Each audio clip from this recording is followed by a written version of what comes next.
kelas 2D dari Prodi Tadris Bahasa Indonesia, Fakultas Tarbiyah dan Tadris, mata kuliah Fonologi, dosen pengampu Ibu Dina Putri Duni Astuti, MPD. Di sini saya akan menjelaskan tentang prinsip penemuan fonem. Baiklah, langsung saja. 1. Fonem. Fonem dapat didefinisikan sebagai satuan bahasa terkecil yang bersifat fungsional. Artinya, satuan fonem memiliki fungsi untuk membedakan makna. Fonem dalam bahasa mempunyai beberapa macam lafal yang bergantung pada tempatnya dalam kata atau suku kata. Contoh fonem T jika berada di awal kata atau suku kata dilafalkan secara lepas. Pada kata topi, fonem T dilafalkan lepas, namun jika berada di akhir kata, fonem T tidak diucapkan lepas. Bibir kita masih tetap rapat tertutup saat mengucapkan bunyi, misal pada kata buat. 2. Alofon.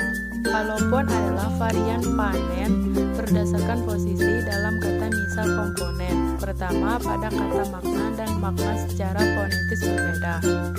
Variasi satuan fonem yang tidak membedakan arti dinamakan alofon. 3. Komplementer. Bila mana dua bunyi dikatakan berada di dalam distribusi yang komplementer atau yang mempunyai distribusi yang komplementer. Untuk dapat mengetahui hal ini, perlu dilihat tempat kedua bunyi tersebut berada.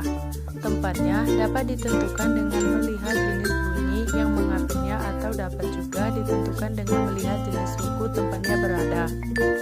Selanjutnya, yang perlu diperhatikan ialah bahwa kedua bunyi tidak pernah saling tukar tempat. Artinya, kalau bunyi yang satu selalu diapit oleh bunyi desis, maka bunyi yang satunya lagi selalu diapit oleh bunyi bukan desis. 4. Distribusi.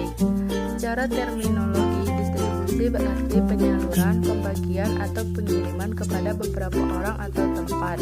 Secara bahasa, distribusi berasal dari bahasa Inggris, yaitu distribution yang berarti penyaluran atau pembagian, yaitu penyaluran, pembagian, atau pengiriman barang atau jasa kepada beberapa orang atau tempat. 5. Perubahan bunyi. Perubahan bunyi dalam bahasa Jawa berupa pengurangan bunyi meliputi perubahan sinkop, apokop, dan aparesis. Berikut uraiannya. Sinkop mengacu pada hilangnya vokal di tengah kata, walaupun dalam definisi tersebut dijelaskan bahwa bunyi yang hilang adalah bunyi vokal. 6.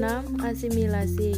Yang dimaksud dengan asimilasi ialah perubahan bunyi secara fonetis akibat pengaruh yang berada sebelum atau sesudahnya.